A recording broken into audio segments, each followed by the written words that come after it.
এই জাতীয় কথা যদি শিশুর মতো যদি জ্ঞান রাখেন সে বলতে, সেটা তার মুখে মানায়, কিন্তু এমন জাতীয় কথা একজন মুসলিম হয়ে, সচেতন মুসলিম হয়ে কখনো বলতে পারে না।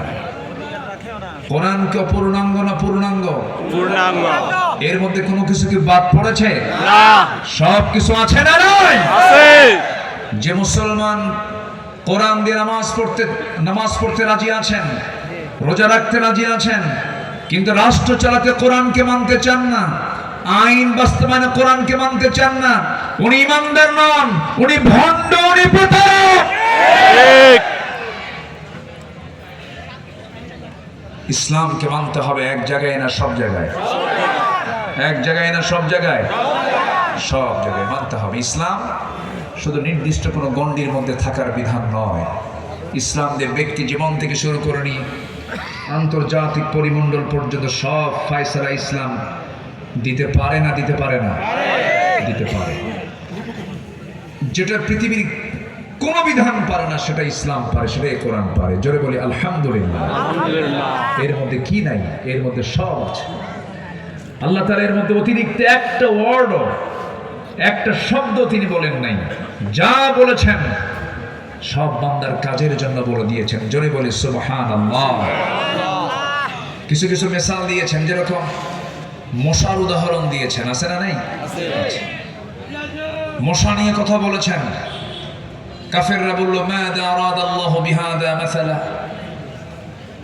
তোমার আল্লাহর কি দরকার ছিল এই কোরআনের মতো কিতাবের মধ্যে মশার মিসাল দিতে হয়, মশার উদাহরণ দিতে হয়? কিন্তু আল্লাহ যা বলেছেন অবশ্যই এর মধ্যে কিছু হিকমা আছে না নাই?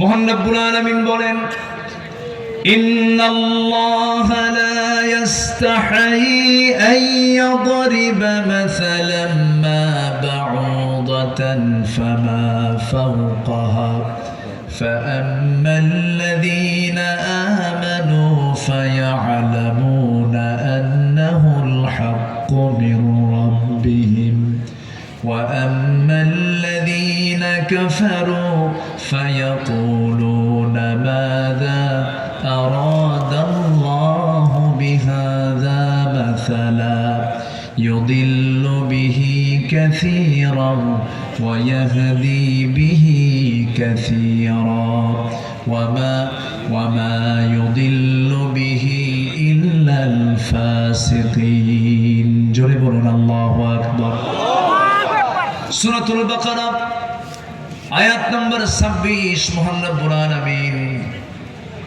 মশার তিনি উদাহরণ দিয়েছেন। আল্লাহ বলছেন, আল্লাহ তাআলা নিঃসন্দেহে মশা অথবা তদূর্ধ্ব কোনো বস্তুর দ্বারা উপমা দিতে তিনি লজ্জাবোধ করেন না। এই যে মশাকে আমরা হয়তো ছোট্ট প্রাণী মনে করতে পারি, কিন্তু মশা ছোট প্রাণী যদি আমরা মনেই করে থাকি, রাতের বেলা যখন ঘুমাতে যাই, আমি মশাকে ভয় পাই না মশা আমাকে ভয় পায়? মশারি টাঙ্গায় কে? তাহলে আমরা মশার ভয়ে জেলখানায় ঢুকি, ঠিক আছে কিনা? জেলখানায় ঢুকি। এরপরে আবার যদি এর মধ্যে দুই একটা মশা থাকতে পারে, ব্যাট হাতে নিয়ে থাকি, ইলেকট্রিক ব্যাট, এটা নিয়ে দেখি, চেক করি যে কোনো মশা ভিতরে আছে কিনা। এই মশা আল্লাহ রাব্বুল আলামিন ১৫০০ বছর আগে একটা এক্সাম্পল দিয়েছেন, এই মশা নিয়ে কথা বলেছেন। এখন এটাকে রিসার্চে নিয়ে কত গবেষণা চলছে।